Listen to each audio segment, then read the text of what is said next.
اعوذ باللہ من الشیطان الرجیم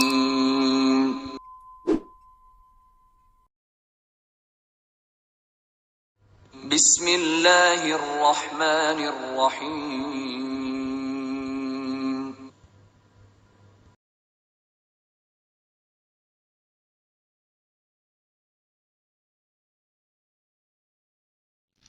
انوکھا سخی سعید بن عاص رضی اللہ تعالی عنہ حجاز کی سرزمین عجب تماشا دیکھ رہی تھی۔ اس نے قبیلوں کو آپس میں لڑتے دیکھا تھا، خاندانوں کو جھگڑتے دیکھا تھا، برادری کے نام پر نفرت کے کھیل دیکھے تھے، لیکن یہ کیسی ہوا چلی تھی کہ باپ بیٹے کا دشمن ہو گیا تھا۔ ماں اپنے ہی سگے بیٹے کو زندان میں بند کر رہی تھی، بھائی بھائی کی جان کے در پہ تھا۔ یوں لگتا تھا کسی نے ان کے دلوں کا رخ پھیر دیا ہے۔ واقعی جس دن سے محمد صلی اللہ علیہ وآلہ وسلم نے اہل حجاز کو سچائی کے راستے پر چلنے کی دعوت دی تھی، اپنے نبی ہونے کا اعلان کیا تھا، اسی دن سے کفار کے دلوں میں رشتوں کی محبت نفرت کی آگ میں بدلنے لگی تھی۔ جن لوگوں کو ہدایت کا نور نصیب ہوا وہ اپنی خوش قسمتی پر ناز کر رہے تھے، اور ہدایت سے محروم لوگ ان کی بدقسمتی پر ماتم کر رہے تھے۔ اپنے آبائی دین سے پھرنے والوں کو بہلا پھسلا کر، لالچ دے کر اور کہیں کہیں مار پیٹ سے کام لے کر محمد صلی اللہ علیہ وآلہ وسلم کا ساتھ چھوڑنے پر آمادہ کرنے کی کوششیں ہو رہی تھی، لیکن ان کی تمام کوششیں ناکام ثابت ہو رہی تھیں۔ عداوت اور نفرت کا یہ کھیل دن بدن تیز ہوتا جا رہا تھا۔ حجاز کی فضا دشمنی کے زہر سے آلودہ ہو چکی تھی۔ محمد صلی اللہ علیہ وآلہ وسلم کے ساتھیوں پر حجاز کی سرزمین تنگ ہوتی جا رہی تھی۔ ان کا معاشرتی بائیکاٹ کیا جا رہا تھا، انہیں طرح طرح سے اذیتیں دی جا رہی تھی۔ نفرت اور عداوت کی آگ میں جلنے والوں میں ایک عاص بن احیہ بھی تھا۔ اسے محمد صلی اللہ علیہ وآلہ وسلم کے پیروکاروں کے خلاف سازش کرنے کا جو موقع بھی ملا، اس نے اس سے بھرپور فائدہ اٹھایا۔ تکلیف پہنچانے کا جو راستہ بھی نظر آیا، آنکھیں بند کر کے اس راستے پر چلا۔ دشمنی کے راستے میں عاص بن احیہ اور اس کے دوسرے ہم سفروں کی طرف سے تکالیف جب انتہا کو چھونے لگیں تو محمد صلی اللہ علیہ وآلہ وسلم کے ساتھی سرزمین حجاز کو چھوڑنے پر مجبور ہو گئے۔ ان کی منزل یثرب یعنی مدینہ تھی۔ خیال تھا کہ وہاں پہنچ کر وہ آزادی کے ساتھ ہدایت کی روشنی پھیلا سکیں گے، لیکن یہ سکون اور اطمینان عارضی ثابت ہوا۔ محمد صلی اللہ علیہ وآلہ وسلم کے پیروکار مخالفت کے جس طوفان کو پیچھے چھوڑ کر آئے تھے وہ بدستور ان کے تعاقب میں تھا۔ یہ طوفان اپنے دامن میں ایک معرکہ سمیٹے چلا آ رہا تھا۔ بالآخر بدر کے میدان میں محمد عربی صلی اللہ علیہ وآلہ وسلم کے پیروکاروں کا ان سے سامنا ہو گیا۔ عرب کے سب سے اہم قبیلے قریش کے بڑے بڑے سردار طاقت کے نشے میں میدان جنگ سجانے کے لیے پہنچے ہوئے تھے۔ نفرت کی آگ ان کے دلوں کو جھلسا رہی تھی۔ انہی میں عاص بن احیہ بھی شامل تھا۔ وہ اپنے دل میں فتح کی امید لیے آیا تھا۔ اسے پورا یقین تھا کہ جیت ان کا مقدر ہوگی۔ ان کا لشکر اسلحے اور ساز و سامان سے لیس تھا۔ ہر جوان کی پیٹھ تلے گھوڑا یا اونٹ تھا۔ وہ تعداد میں بھی زیادہ تھے۔ پھر کون تھا جو ان کی جیت کو ہار میں بدلتا؟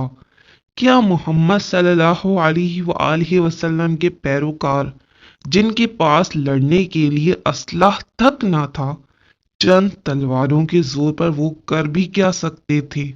ان کے پاس سواری کے لیے گنتی کے چند ہی گھوڑے تھے۔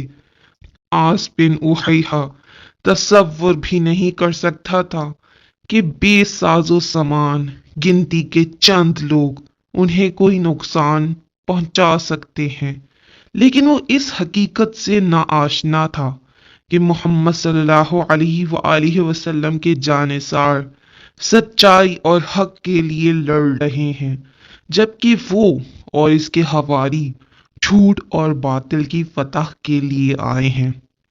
خود وہ اپنے اندر بھڑکتی ہوئی نفرت اور دشمنی کی آگ کو ان کے لہو سے بجھانے آیا تھا، لیکن بری تدبیر اپنے کرنے والے ہی کو ہلاک کرتی ہے، ان کی چال ہی ان کی ہلاکت کا ذریعہ بن جاتی ہے۔ آس بن احیہ میدان میں آیا تو اس کا سر فخر اور غرور سے تنا ہوا تھا۔ وہ اپنے سامنے کھڑے مختصر لشکر کو حقیر نگاہوں سے دیکھ رہا تھا، اسے اپنے مقابلے اور فکر کا کوئی آدمی نظر نہیں آ رہا تھا، لیکن اس نادان کی غلط فہمی جلد ہی دور ہو گئی۔ اس کے مقابل وہ شہسوار آیا جس کی ضرب کبھی خطا نہیں گئی۔ علی بن ابی طالب رضی اللہ تعالی عنہ بڑی شان کے ساتھ اس کے مقابلے پر آئے۔ غرور کا پیکر آس بن احیہ ان کی شجاعت کا ذرا بھی زور سہ نہ سکا، اس کے اندر دشمنی کی بھڑکتی ہوئی آگ اپنے ہی خون سے بجھ گئی اور لمحوں ہی میں وہ موت کو گلے لگا چکا تھا۔ یہ تھی محمد مصطفیٰ صلی اللہ علیہ وآلہ وسلم کے جانثار صحابہ اور کفار مکہ کے درمیان معرکے کی ایک جھلک۔ بڑے بڑے سرداران قریش اس جنگ میں اپنے غرور سمیت ہلاک ہو گئے، مسلمان فتح سے ہمکنار ہوئے۔ دوسرے سرداروں کی طرح عاص بن احیہ بھی جہنم واصل ہوا، لیکن عاص بن احیہ کی کہانی یہاں ختم نہیں ہوئی، یہاں سے ایک اور کہانی جنم لیتی ہے۔ اس کے بیٹے سعید بن عاص کی صورت میں نیکی کا نیا باب شروع ہو گیا۔ باپ دادا کفر کی حالت میں مر گئے، سعید یتیم ہو گیا۔ ہجرت کے سال ہی میں تو وہ پیدا ہوا تھا۔ کون تھا جو اس کو سچائی کا راستہ دکھا تھا؟ کوئی بھی تو نہیں تھا جو اسے باپ دادا کے کفر کی زد سے بچا کر اسلام کی طرف لاتا۔ یہ ممکن تھا کہ مشرک رشتہ دار اس بچے کو باپ کی المناک موت کے جھوٹے سچے قصے سنا کر اس کے اندر انتقام کی آگ بھڑکا دیتے، اس کے لہو میں مسلمانوں سے نفرت کا زہر بھر دیتے۔ یہ کوئی بہت مشکل کام تھا بھی نہیں۔ اپنے باپ کے قاتلوں سے کوئی بھی ہمدردی نہیں رکھتا، اپنے رشتوں کے خون کو کون معاف کر سکتا ہے؟ سعید عمر کے اس دور سے گزر رہا تھا جب قدم قدم پر باپ کی شفقت اور محبت کی ضرورت محسوس ہوتی ہے۔ باپ کو نہ پا کر اس کے اندر احساس محرومی ابھر سکتا تھا۔ جن لوگوں نے اس کے سر سے باپ کا سایہ چھین لیا، وہ ان سے نفرت اور دشمنی بھی کر سکتا تھا، لیکن سعید میں ایسا کچھ بھی نہیں تھا۔ اس کی روح کی گہرائیوں میں اسلام کی کچی روشنی اتری ہوئی تھی۔ اس کی نیک فطرت جان چکی تھی کہ سچ کیا ہے، جھوٹ کیا ہے۔ حق اور باطل کے راستے اس پر واضح ہو چکے تھے، اس لیے سعید بن عاص رضی اللہ اس راستے کی طرف دوڑے جو حق کا راستہ تھا، وہی راستہ جس پر چل کر مسلمان اور رسول اللہ صلی اللہ علیہ وآلہ وسلم ہجرت کر کے مدینہ گئے تھے۔ سعید نے رسول اللہ صلی اللہ علیہ وآلہ وسلم کی قربت میں ہدایت کی روشنی پائی، علم سیکھا، آپ صلی اللہ علیہ وآلہ وسلم کی محبت اور شفقت سے سرشار ہوئے۔ اسی کے نتیجے میں ان کے اندر اس سوچ و فکر نے جنم لیا جس کا سامنا کر کے عمر بھی دنگ رہ گئے۔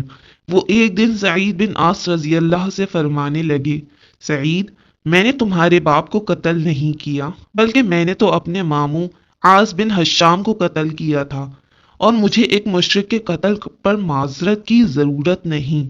سعید رضی اللہ نے فرمایا، اگر آپ میرے باپ کو قتل کرتے بھی تو کوئی بات نہیں تھی، وہ باطل پر اور آپ حق پر تھے۔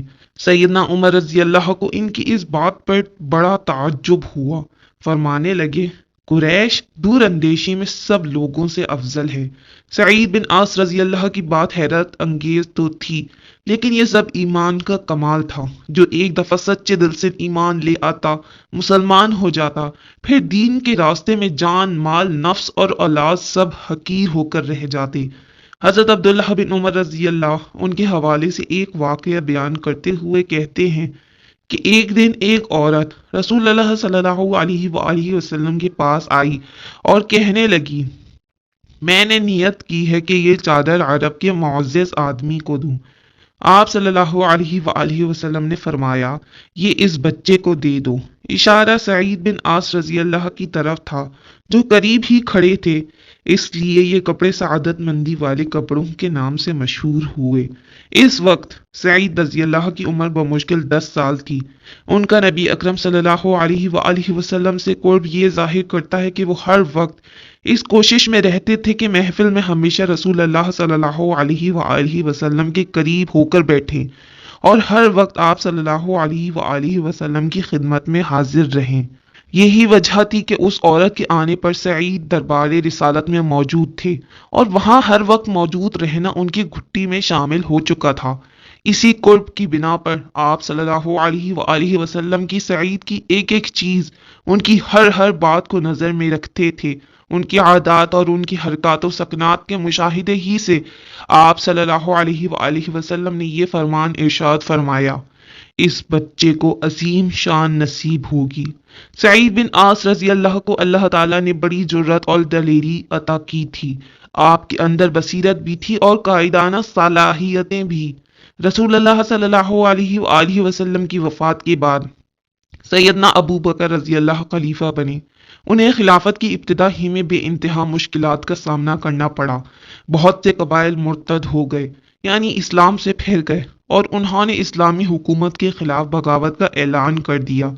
ان میں سے کچھ تو وہ تھے جو یہ کہتے تھے کہ ہم اسلام کی سبھی باتوں کو مانیں گے لیکن زکوٰۃ نہیں دیں گے۔ کچھ وہ تھے جنہوں نے مسلمہ کذاب کی جھوٹی نبوت کو تسلیم کر کے ایمان سے ہاتھ دھو لیے۔ مسلمہ نے یہ دعویٰ کیا تھا کہ میں بھی نبی ہوں، حالانکہ قرآن پاک اور تعلیمات نبوی صلی اللہ علیہ وآلہ وسلم سے یہ بات بڑی واضح تھی کہ آپ صلی اللہ علیہ وآلہ وسلم آخری نبی ہیں۔ آپ کے بعد نبوت کا دروازہ بند ہو گیا۔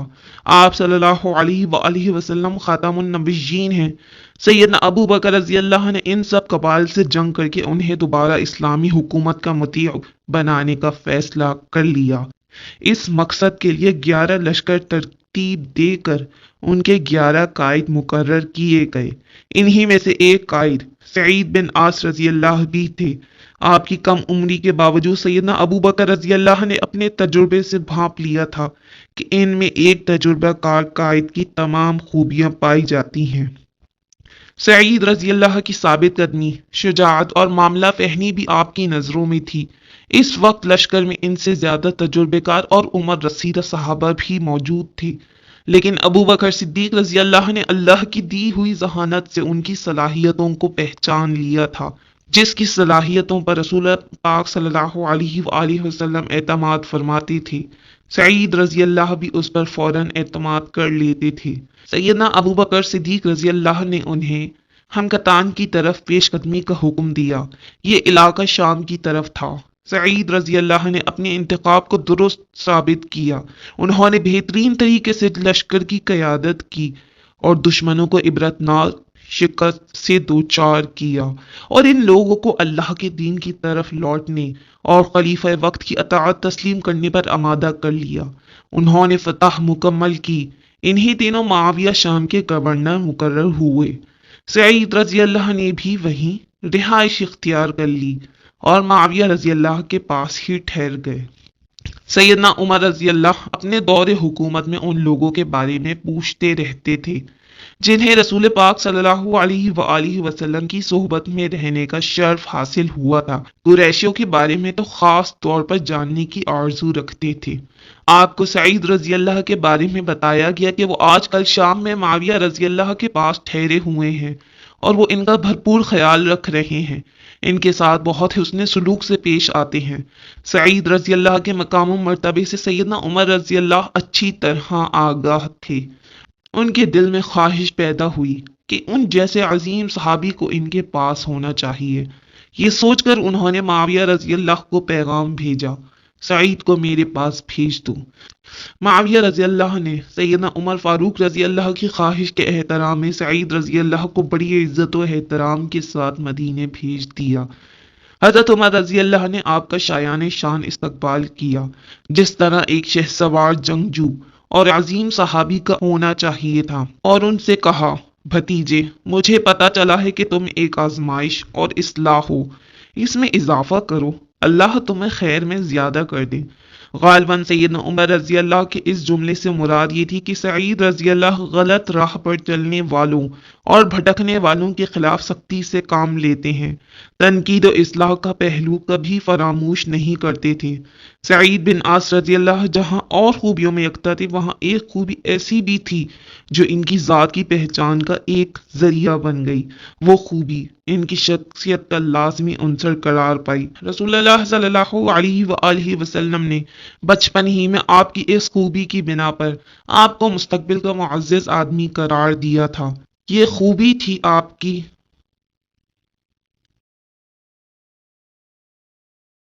بقیہ قصہ اگلے حصے میں ملاحظہ کیجیے۔ شکریہ۔ صدق اللہ العظیم۔